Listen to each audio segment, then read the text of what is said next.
हिंदू धर्म में गंगा को एक पवित्र नदी माना जाता है। ये क्यों स्वीकार किया जाता है? राजा दिलीप के पुत्र भगीरथ ने कई वर्षों की तपस्या के बाद गंगा को मर्तलोक में लेकर आया। तब गंगा के वेग को नियंत्रित करने के लिए भगवान शिव ने गंगा को अपनी जटा में धारण किया। फिर माँ गंगा की मर्तलोक में आगमन हुआ। पहले और बाद की और भी कहानी है, वो सब मैं आज बोलने वाला हूँ। गंगा को पवित्र क्यों कहा जाता है, जानवी क्यों कहा जाता है, ये सब कुछ मैं आज बोलने वाला हूँ। तो कृपया वीडियो को अंत तक जरूर देखें। पौराणिक कथा के अनुसार रामायण के रामचंद्र के पूर्वज राजा सगर ने 100 अश्वमेध यज्ञ करने का निर्णय लिया। तब कहा गया था कि यदि कोई 100 अश्वमेध यज्ञ कर ले तो उसे संपूर्ण विश्व पर प्रभुत्व प्राप्त हो जाएगा। उनसे पहले केवल देवराज इंद्र ने ही किया था 100 अश्वमेध यज्ञ। राजा सगर के 100 अश्वमेध यज्ञों के बारे में सुनकर देवराज इंद्र चिंतित हो गया। देवराज ने एक चाल चली और सगर के यज्ञों के घोड़े कपिल मुनि के आश्रम में छुपा दिया। यज्ञों के घोड़े ना पाकर राजा सगर बहुत क्रोधित हो गया। वो अपने 60,000 पुत्रों को लापता घोड़े को खोजने के लिए कहा। रास्ते में सब कुछ नष्ट करते हुए सागर के पुत्र कपिल मुनि के आश्रम में पहुँचे। उन्होंने कपिल मुनि के तपस्या भंग कर दी और उनका अपमान किया। क्रोधित कपिल मुनि ने अपनी आंखें खोली और सागर के 60,000 पुत्रों को भस्म कर दिया और उनकी आत्माओं को नरक में भेज दिया। कई वर्षों के बाद सगर के वंशज अंशुमान कपिल मुनि के आश्रम पहुँचे और उन्हें घोड़ा मिल गया।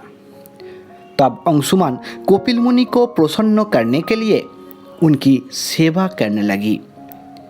सेवा में संतुष्ट होकर कपिल मुनि ने घोड़ा को ले जाने की अनुमति दे दी और कहा, सगर के पुत्रों की आत्मा तभी मुक्त होगी जब वो गंगा के पवित्र जल में श्राद्ध कर्म करेंगे।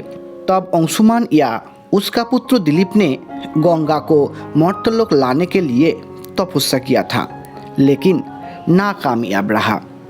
लेकिन दिलीप के पुत्र भगीरथ ने ये करने में सफल हुआ था। महाराज भगीरथ अयोध्या के राजा थे। भगीरथ की दादाजी महाराज अंशुमान ने अपने पूर्वजों को मोक्ष की जिम्मेदारी लेते हुए राजपाट अपने पुत्र दिलीप को सौंप दिया था। अंशुमान ने घोर तपस्या करते हुए अपने शरीर त्याग दिए थे। इसके बाद महाराज दिलीप ने भी ऐसा किया था। अब महाराज भगीरथ ने राजपाट छोड़कर पौन लिए थे कि वो गंगा को ला कर रहेंगे। भगीरथ ने गोकर्ण तीर्थों में जाकर घोर तपस्या में लीन हो गई। घोर तपस्या करने के बाद ब्रह्मा जी आकर दर्शन दी और गंगा को मर्तलोक में ले जाने की अनुमति दी। लेकिन भगवान ब्रह्मा ने भगीरथ से ये भी कहा कि यदि गंगा को नियंत्रित नहीं किया गया तो दुनिया नष्ट हो सकती है। ब्रह्मा जी ने कहा, आप महादेव की आराधना करो, वही आपकी मदद कर सकते हैं। तब भगीरथ ने महादेव को प्रसन्न करने के लिए पेड़ के अंगूठे पर खड़े होकर 1 वर्ष तक तपस्या की। भगीरथ की तपस्या से प्रसन्न होकर महादेव ने भगीरथ की प्रार्थना स्वीकार कर ली। तब महादेव ने गंगा को अपने जटा में बंद कर ली और वेग नियंत्रित रहते हुए मर्तलोक की ओर छोड़ दिया। भगवान महादेव की जटा से गुजरने से माँ गंगा की पवित्रता द्विगुण हो गई। वर्तमान में माँ गंगा उत्तराखंड के गंगोत्री ग्लेशियर की गोमू गुफा से निकलकर मर्तलोक के लिए निकलती है। शुरुआत में गंगा की नाम भगीरथ की नाम के अनुसार भागीरथी है। गंगा तो आ गई, इसके बाद क्या हुआ जान लेते हैं। भगीरथ ने पवित्र गंगा के जल में अपने 60,000 पूर्वज आत्माओं का साध्य कर्म किया और उनकी आत्माओं को नरक से मुक्त कराया। जब माँ गंगा ने धरती पर आया तब माँ गंगा भगीरथ से मार्गदर्शन मांगी। इसके बाद भगीरथ की पीछे पीछे चलते हुए माँ गंगा ने ऋषि जानहू के आश्रम को बहा दिया। ऋषि जानहू ने क्रोधित होकर गंगा का सारा जल पी लिया था। तब देवताओं ने प्रार्थना की और गंगा को मुक्त कराया।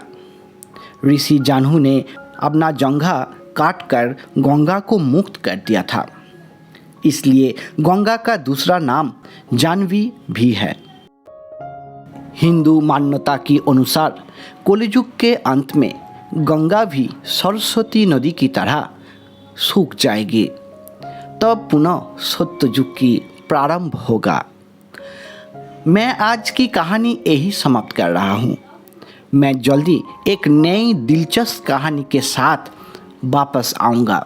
सभी लोग अच्छे रहे, सुस्त रहे। धन्यवाद।